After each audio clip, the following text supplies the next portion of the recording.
Après le pacte mondial sur les migrations, l'ONU adopte un pacte sur les réfugiés. La résolution sur le pacte des réfugiés a été approuvée par 181 pays à l'Assemblée générale de l'ONU le 18 décembre dernier.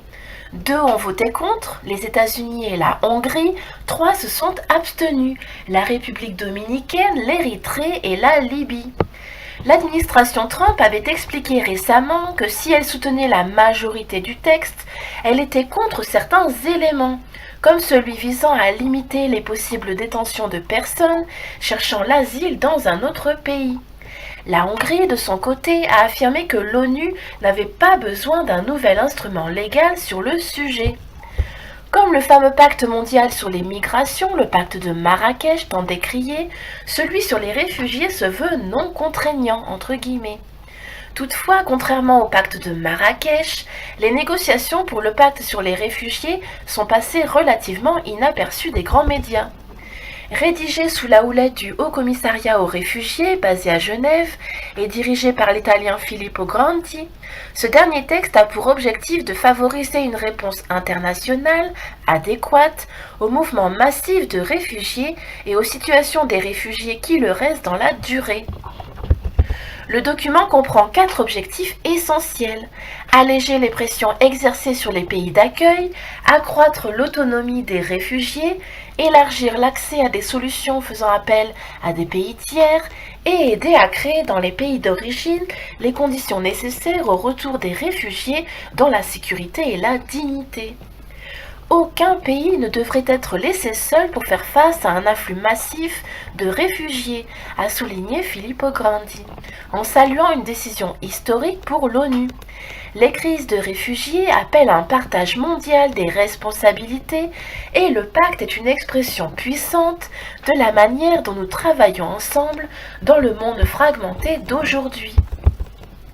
Ce vote à l'Assemblée générale de l'ONU survient une semaine après l'adoption par plus de 150 pays, sur les 193 pays représentés à l'ONU, le 10 décembre 2018, du Pacte mondial des Nations unies sur les migrations, dit Pacte de Marrakech.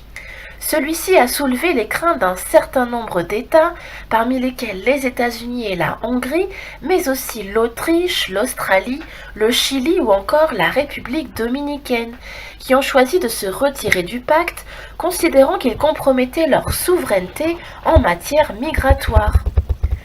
Outre des mesures visant à protéger les migrants, le pacte de Marrakech prévoit divers volets. À travers l'objectif 5, par exemple, les signataires s'engagent à ménager des options et des filières de migration régulière, accessibles et plus souples, pour, je cite, faciliter la mobilité de la main-d'œuvre. Le texte entend également faire évoluer la manière dont les migrations sont perçues.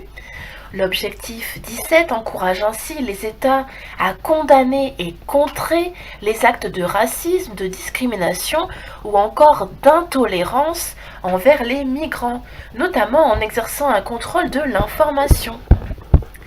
Alors maintenant, je vais vous citer la position d'un des pays qui n'est pas du tout d'accord avec le pacte de Marrakech et le pacte mondial sur les réfugiés.